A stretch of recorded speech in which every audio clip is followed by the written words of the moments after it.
Hello guys and welcome to Real Reds Talk and welcome to Monday Madness.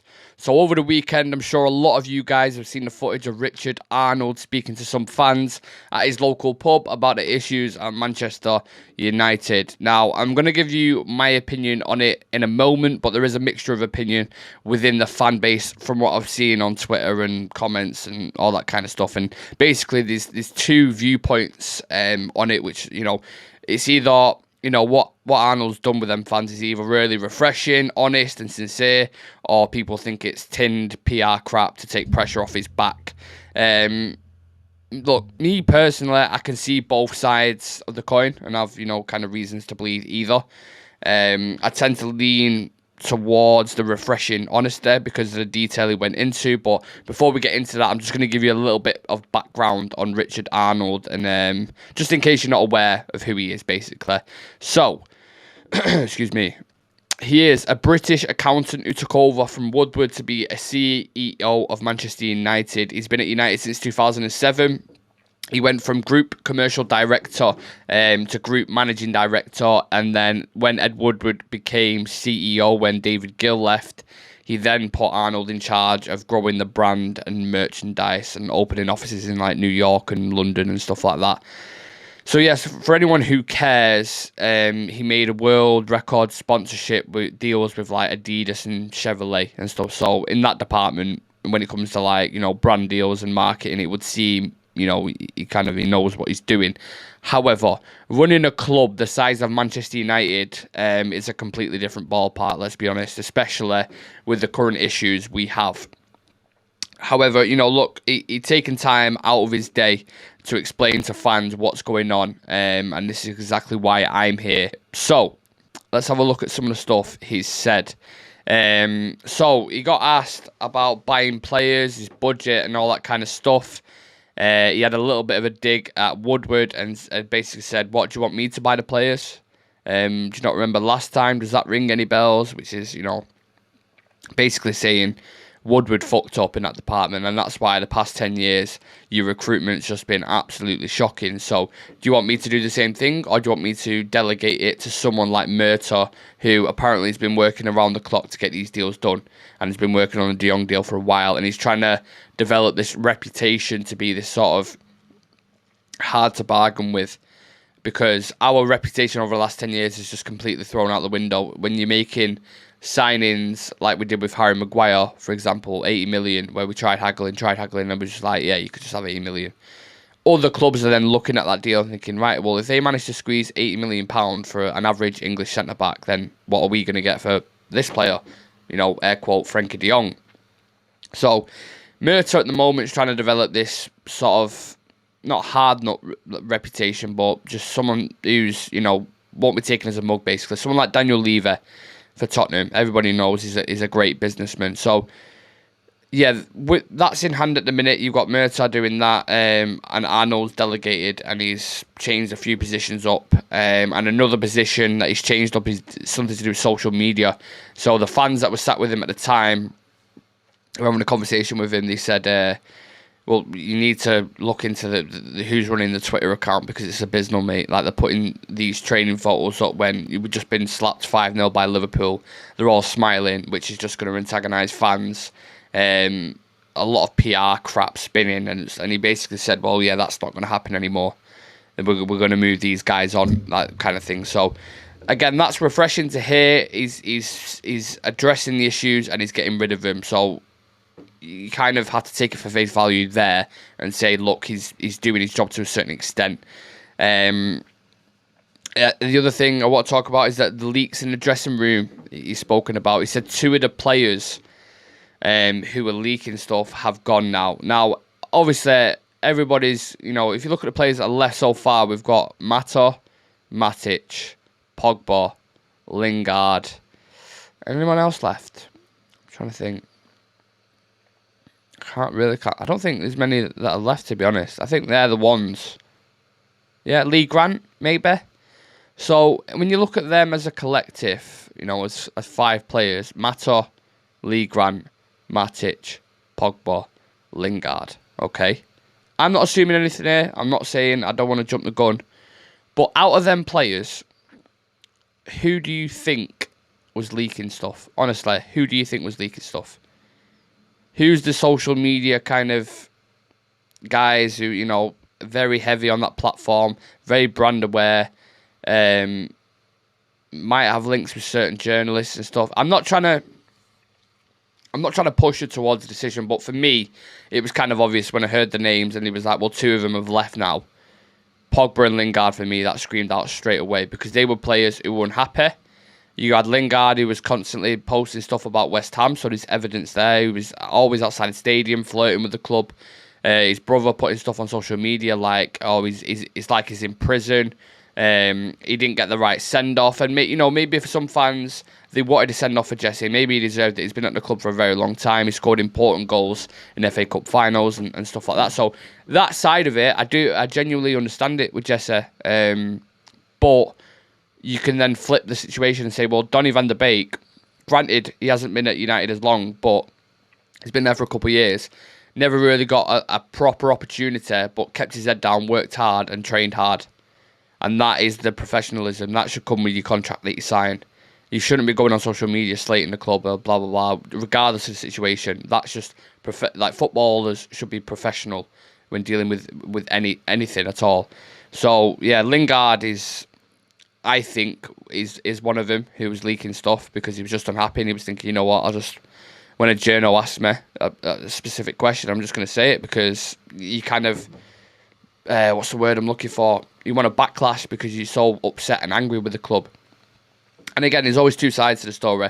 There is something, I think when Ollie came in as manager, sorry, not when he came in as manager, at the start of this season, when I thought Jesse was a shoo-in to go West Ham or Leicester or someone like that in the Premier League or even abroad.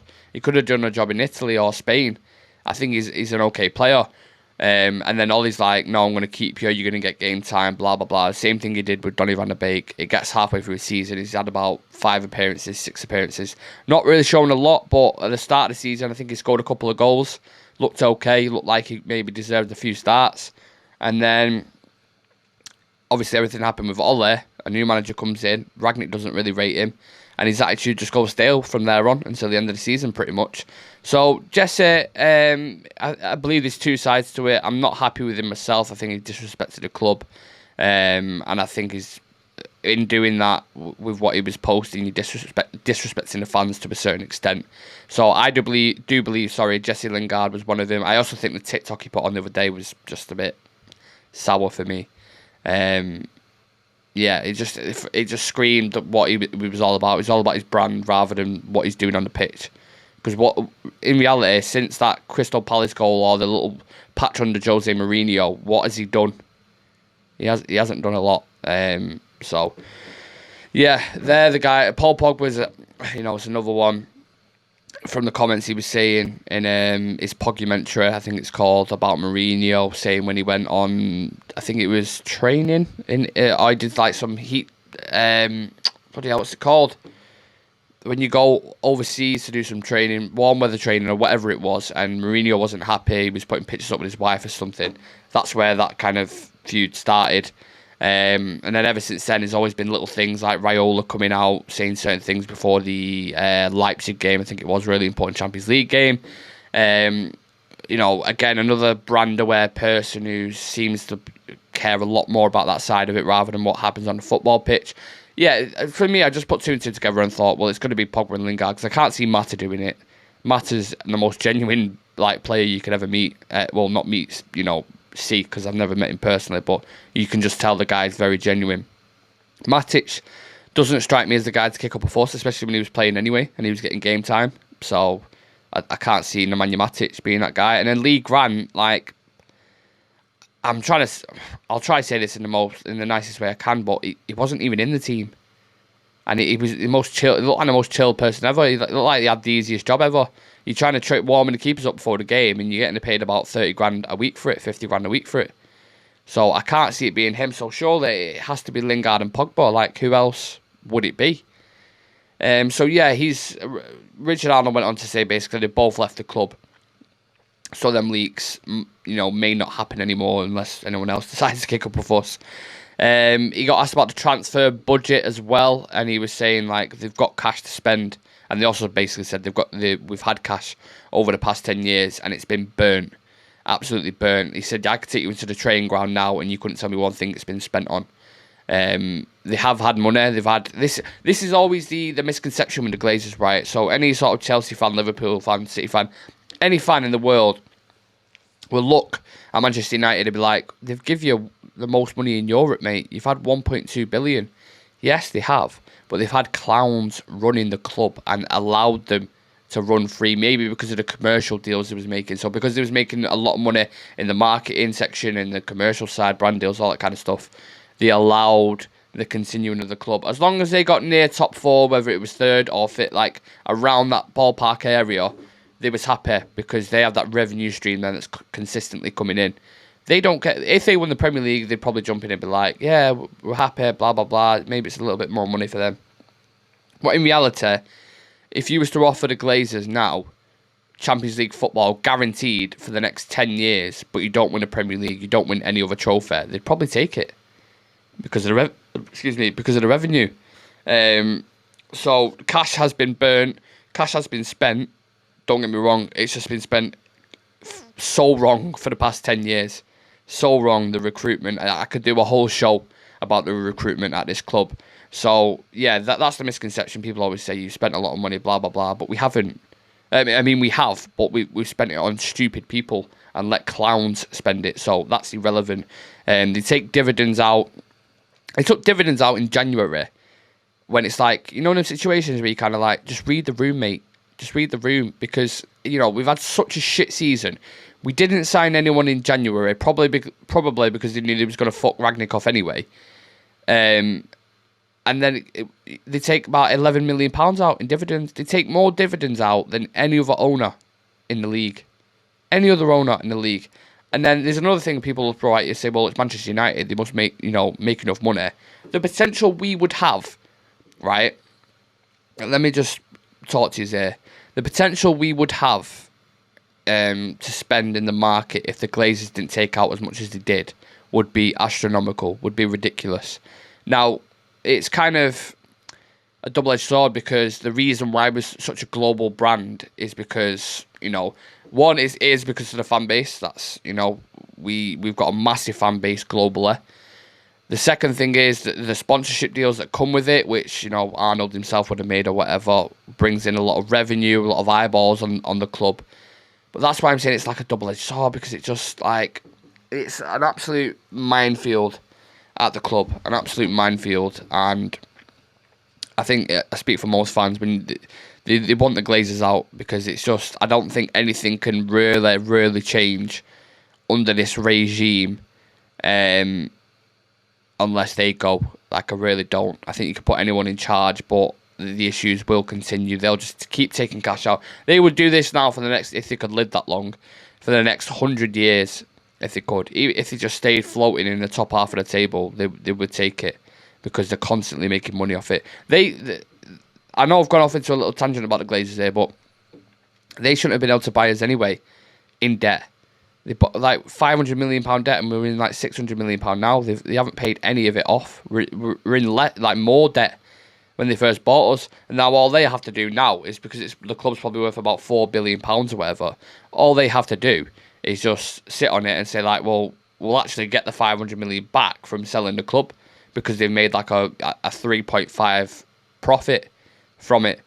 They should have never been allowed to buy the club on debt. And that's just where most of the issues stem from straight away. So, yeah, going back to the transfer budget, he's saying the money's there to spend, but it seems like they're trying to penny pinch on everything. Is that Murta trying to develop that reputation, as I was, alluding to before? Then maybe it might be, and we might have to suck it up a bit for the De Jong deal. If we land him and get him for 60 million, people will turn around and say, yeah, he's done well. We've got a decent deal for a world-class player for £60 million. You can't argue with that. However, if he gets a week down the line and we end up paying 85 million what Barcelona want for him, 85 million euros that is, then everyone's going to turn around and say, what the fuck are you doing for the past 5 weeks? What was the point Like, we could have got so many deals done.